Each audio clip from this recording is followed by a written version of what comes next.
Hello दोस्तों, नमस्कार। Current affair के पार्ट थर्ड में आप सभी का स्वागत है। आइए शुरू करते हैं आज की वीडियो, जो कि करंट अफेयर का पार्ट थर्ड है। यहाँ पे हम कवर कर रहे हैं जनवरी 2025 से लेकर के जुलाई तक के करंट अफेयर्स, जिससे आपके आने वाले एग्जाम बीपीएससी और एसएससी में करंट अफेयर के क्वेश्चन मैक्सिमम सही हो सके। ठीक है, ये घटना सार की बुक है जिसके हम वन लाइनर कवर कर रहे हैं। तो आइए शुरू करते हैं बिना देर किए। तो पहला पॉइंट जो है हमारा, हाल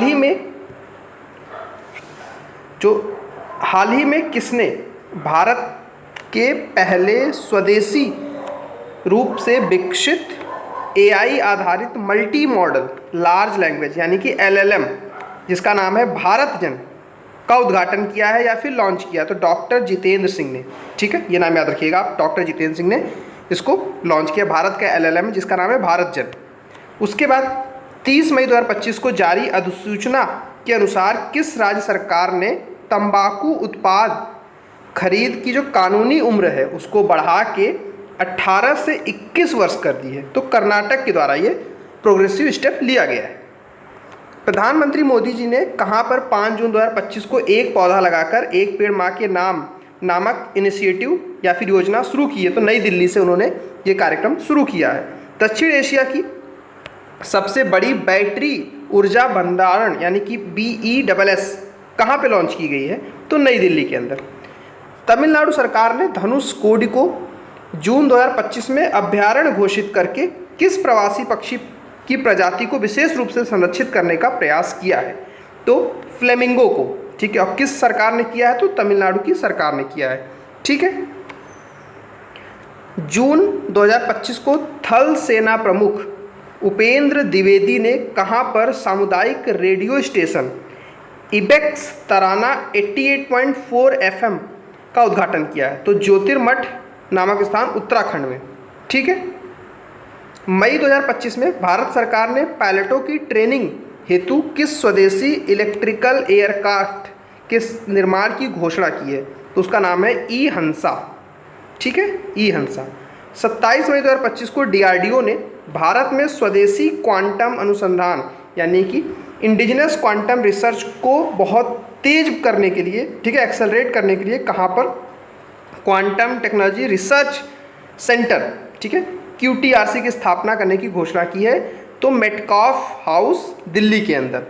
ठीक है, हाल ही में ओडिशा सरकार ने शहरी नवाचार और विकास की गति को तेज करने के लिए किस पहल की शुरुआत की है?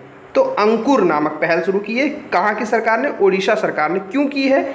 इनोवेशन के लिए। ठीक है, हाल ही में कौन सौर ऊर्जा से अपनी ऊर्जा की मांग पूरी करने वाला देश का पहला जिला बना है? तो दीव ऐसा जिला बना है। ठीक है, महाराष्ट्र का वह शहर जहां मई 2025 में राज्य का पहला national forensic science university NFSU की आधारशिला रखी गई? तो नागपुर के अंदर। ठीक है, केंद्र सरकार ने लैंगिक सशक्तिकरण और समावेशी विकास की दिशा में विकसित भारत 2047 विजन के अंतर्गत किशोरियों के लिए कौन सा पायलट प्रोजेक्ट शुरुआत किया है? तो नव्या पहल। ठीक है, नव्या पहल शुरुआत कहाँ हुई है? तो उत्तर प्रदेश के जिला सोनभद्र से। ठीक है, ये आप याद रखेंगे। उसके बाद भारतीय अंतरिक्ष यात्री शुभांशु शुक्ला ने किस मिशन के तहत 26 जून 2025 को अंतर्राष्ट्रीय अंतरिक्ष स्टेशन यानी कि ISS इंटरनेशनल स्पेस स्टेशन में 14 दिन का प्रवास करने के लिए पहुंचे? तो उस मिशन का नाम था EXIM 4 मिशन। ठीक है, आइए आगे देखते हैं। अगला जो न्यूज़ है, मई 2025 में कहां पर स्थित ताल वन्यजीव अभ्यारण्य को इको सेंसिटिव जोन नामित किया गया? तो जम्मू कश्मीर के ताल वन्यजीव अभ्यारण्य को इको सेंसिटिव जोन नामित किया गया है। हाल ही में उपराष्ट्रपति रहे जगदीप धनखड़ ने किस राज्य के राजभवन में आचार्य चरक और ऋषि सुश्रुत की मूर्तियों का अनावरण किया है? तो गोवा के अंदर। अगला है, मई 2025 में केंद्रीय मंत्री ज्योतिराव सिंधिया ने दूरसंचार क्षेत्र और नागरिकों के बीच संपर्क बढ़ाने के उद्देश्य से किस योजना की शुरुआत की है? तो संचार मित्र योजना। किसने की है? केंद्रीय मंत्री ज्योतिराव सिंधिया ने की है। 31 मई 2025 को किस वीरांगना की देश भर में 300वीं जयंती मनाई गई है? तो महारानी अहिल्याबाई की। ठीक है, वो मध्य प्रदेश से बिलोंग करती हैं। भारत के किस राज्य में 2 जून 2025 को विश्व वायु परिवहन शिखर सम्मेलन यानी वाट्स का आयोजन किया गया? तो नई दिल्ली के अंदर। ठीक है, मई 2025 में किस विभाग के द्वारा ध्रुव यानी कि digital hub for reference and unique virtual address नाम से डिजिटल पॉलिसी की शुरुआत की गई है? तो मतलब जो इंडिया का पोस्ट डिपार्टमेंट है, डाक विभाग के द्वारा। हाल ही में भारत ने नॉर्वे की किस कंपनी के साथ मिलकर अपना पहला पोलर रिसर्च वेसल, मतलब कि आर्कटिक क्षेत्र या फिर अंटार्कटिक क्षेत्र में जो पोलर एरियाज है ना, ध्रुवीय क्षेत्रों में रिसर्च करने हेतु अपना एक शिप यानी वेसल बनवाने की बात की है या घोषणा की है? तो कंपनी कोन्सबर्ग कहाँ की कंपनी है? नॉर्वे की कंपनी है। ठीक है, 15 मई से 26 मई 2025 तक कहाँ पर 12 दिवसीय पुष्करालु कुंभ का आयोजन किया गया है? तो ये तेलंगाना के भूपालपल्ली जिले के कालेश्वरम में। ठीक है, 3 जून 2025 को मध्य प्रदेश के मुख्यमंत्री मोहन सिंह यादव ने पंचमढ़ी वन्यजीव अभ्यारण्य का नाम परिवर्तित करके क्या रखने की घोषणा की है? तो राजा भभूत सिंह वन्यजीव अभ्यारण्य। हाल ही में किस राज्य सरकार ने अपने यहाँ स्कूलों में पहली कक्षा से विद्यार्थियों के लिए बुनियादी सैन्य प्रशिक्षण शुरू करने की घोषणा की है? तो ये इजराइल के लाइन पे पहल है जो महाराष्ट्र सरकार ने शुरू की है। 4 जून 2025 को राजस्थान के किन 2 आर्द्रभूमियों को रामसर साइट के रूप में स्वीकृत किया गया है? तो खीचन फालोदी और मेड़ार उदयपुर। ठीक है, इसे कहीं कहीं मेनार भी लिखा होता है और खीचन लिखा होता है। ठीक है, दोनों राजस्थान की रामसर साइट्स हैं। अभी देखें तो इंडिया में रामसर साइट की संख्या लगभग 90 हो गई है।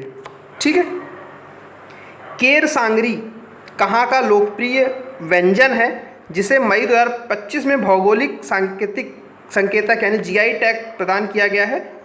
तो राजस्थान का। मई 2025 में जारी शेर गणना रिपोर्ट, ठीक है, एशियाई लायन की जो सेंसस आई है उसके अनुसार किस राज्य में एशियाई लायंस की आबादी 5 वर्ष में 674 से बढ़कर 891 हो गई है? तो गिर क्षेत्र गुजरात में। मई 2025 में पूर्वोत्तर के किस राज्य में तितली की नई प्रजाति यूथालिया मलक्काना की खोज की गई है? तो हो जाएगा अरुणाचल प्रदेश। अब यहाँ पे इस वीडियो को ख़त्म करने से पहले आपके लिए क्वेश्चन है। क्वेश्चन क्या है कि अभी हाल ही में किस राज्य ने, ठीक है, तितली अभ्यारण्य, ठीक है, तितली अभ्यारण्य की घोषणा की है? तो आप इसका जवाब कमेंट सेक्शन में दीजिएगा और वीडियो आपको पार्ट 4 प्लेलिस्ट के नीचे पड़ी हुई है, आप उसको देखिए। सारे वीडियोस को आप कंप्लीट कीजिए जिससे कि आपके करंट अफेयर के क्वेश्चन मैक्सिमम सही हो सके। तो इस वीडियो में इतना ही। चैनल को सब्सक्राइब कर लीजिएगा और बाकी अपना फीडबैक कमेंट सेक्शन में छोड़ जाइएगा जिससे कि मैं इस चीज़ को जो भी गलती आपको लगे वो सही कर सकूँ।